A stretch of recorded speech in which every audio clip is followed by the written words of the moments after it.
पाकिस्ताननं पीओके खाली करावं, भारत पाकमधील सिंधू पाणी करार स्थगितच राहणार, भारतीय परराष्ट्र खात्याकडून स्पष्ट.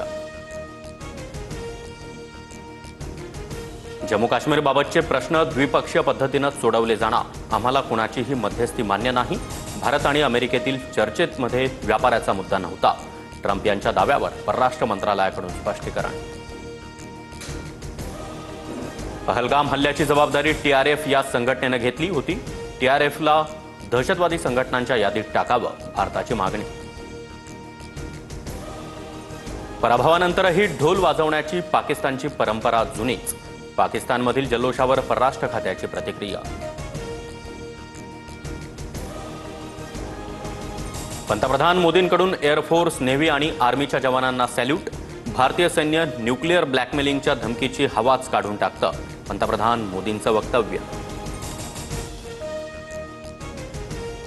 भारताची S-400 एअर डिफेन्स सिस्टीम उद्ध्वस्त केल्याचा पाकिस्तानचा दावा खोटा, आदमपूर एअरबेसवरील S-400 सिस्टीम सुस्थितीत, S-400 एअर डिफेन्स सिस्टीम समोरच उभं राहत पंतप्रधान मोदींचा जवानांसोबत संवाद.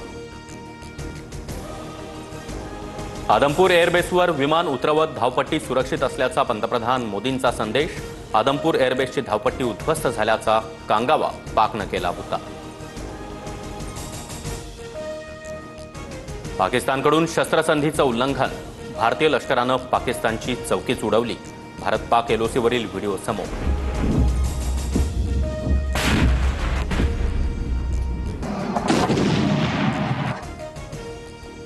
भारताच्या हल्ल्यात पाक एअरफोर्सच्या 5 तर पाकिस्तान आर्मीच्या 6 सैनिकांचा मृत्यू, पाकिस्तानची कबुली, पाक लष्कर प्रमुख असीम मुनीरकडून जखमी सैनिकांची भेट. उद्या राष्ट्रीय सुरक्षा समितीची बैठक, उद्या सकाळी 11 वाजता बैठकीचं आयोजन, ऑपरेशन सिंदूर आणि सुरक्षा संबंधीचा आढावा घेण्यात येणार. संरक्षण मंत्री राजनाथ सिंह यांची लष्कर अधिकाऱ्यांसोबत बैठक, सीडीएस तिन्ही दलांचे प्रमुख आणि संरक्षण सचिवांच्या उपस्थितीत बैठक संपन्न, राजनाथ सिंहांनी सुरक्षेचा आढावा घेतला. जम्मू काश्मीरच्या शोपियानमध्ये भारतीय लष्कराचं ऑपरेशन केलं, लष्कर-ए-तैयबाचं 3 दहशतवादी ठार, 2 दहशतवाद्यांची ओळख पटली. न्यायमूर्ती भूषण गवई उद्या सरन्यायाधीश पदाची शपथ घेणार, भूषण गवई सरन्यायाधीश पदाची शपथ घेणारे दुसरे दलित व्यक्ती ठरणार. रशियाचे राष्ट्राध्यक्ष व्लादिमीर पुतीन भारत दौऱ्यावर येणार, द्विपक्षीय शिखर परिषदेसाठी मोदींकडून पुतीन यांना भारत भेटीचं आमंत्रण. अमेरिका चीनमधील कर युद्धाला विराम, दोन्ही देशांकडून करवाढ 90 दिवसांसाठी स्थगित. अन्नधान्याच्या किमती नियंत्रणात राहिल्यानं महागाई दरामध्ये घट, महागाई दराच्या दरात घट झाल्यानं रेपो रेट कमी होण्याची शक्यता.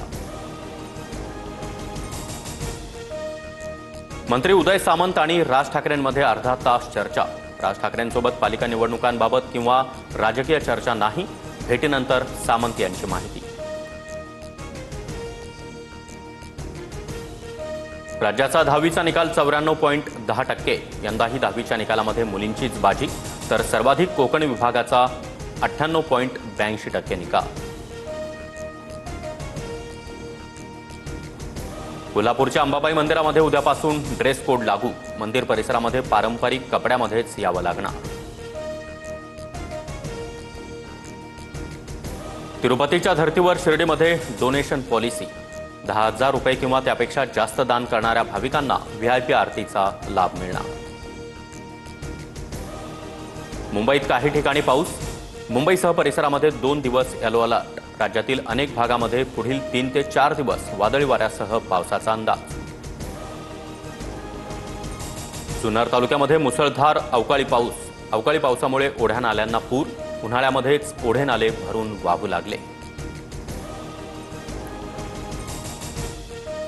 इगतपुरी तालुक्यामध्ये सलग 6व्या दिवशी अवकाळी पावसाची जोरदार हजेरी, विजेच्या कडकडाटासह मुसळधार पाऊस, अवकाळी पावसामुळे शेती पिकांचं मोठं नुकसान.